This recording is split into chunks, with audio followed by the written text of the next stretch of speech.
The sun was setting slowly behind two vast gardens, and golden light fell gently on rows of grapevines heavy with fruit. Between the vines stood tall date palms, and beneath them grew green crops watered by a flowing river that never seemed to dry. It looked like a piece of paradise on earth.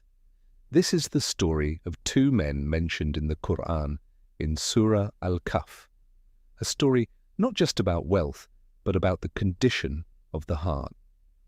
One of the men had been blessed with two magnificent gardens. They were perfectly arranged, grapevines surrounded by date palms, fertile land between them, and a river flowing through the middle. The fruits never failed. The harvest was always strong. Nothing was lacking. The other man had far less. His wealth was small, his status was lower, but his heart was filled with faith. One day the wealthy man walked proudly into his garden with his companion. As he looked around at the overflowing crops and flowing water, something dangerous grew inside him. Pride. He said, "I have more wealth than you and more followers." Then he entered his garden, wronging himself.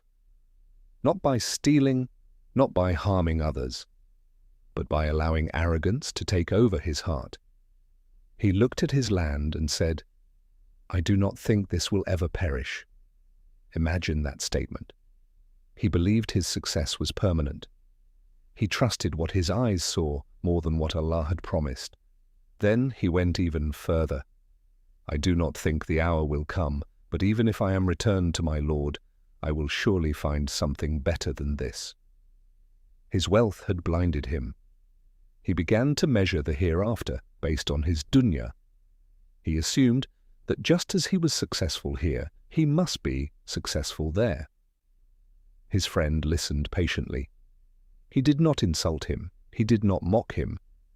Instead, he reminded him gently, "Do you disbelieve in the one who created you from dust, then from a drop of fluid, then shaped you into a man?" He brought him back to his origin, dust, nothing. Then he said, "As for me, he is Allah, my Lord, and I associate no one with him." And then he gave him advice that carries a timeless lesson. "When you entered your garden, why did you not say, 'MashaAllah la quwwata illa billah'? This is what Allah has willed. There is no power except with Allah." In that one sentence lies protection from arrogance. Everything you have, your wealth, your house, your health, your followers, your success, is not because of your power. It is because Allah allowed it. The believing friend continued, "It may be that my Lord will give me something better than your garden, and he may send upon yours a punishment from the sky, turning it into barren dust." The wealthy man heard the warning, but his heart was already attached to his garden. Then suddenly the test came, a punishment descended, the flourishing trees collapsed, the vines were destroyed, the flowing river dried, the land that once looked like paradise became empty and ruined. In a single moment, years of pride turned into regret. He stood there, twisting his hands in sorrow over everything he had spent on it. He cried out, "Oh, I wish I had not associated anyone with my Lord." But regret after loss does not restore blessings. His wealth could not protect him. His followers could not help him. His garden could not save him. And Allah concludes this passage by reminding us that true authority and protection belong only to Him. He is the best in reward and the best in outcome.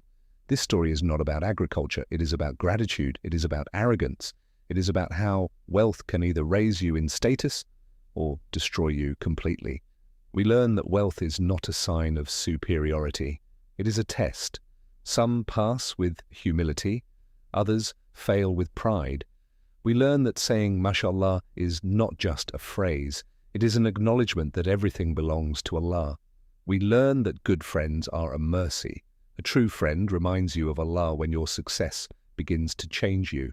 We learn that dunya is fragile. What looks permanent can disappear overnight. And most importantly, we learn that the real garden is not the one in this world.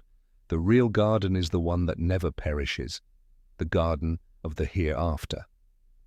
One man had two gardens but lost both.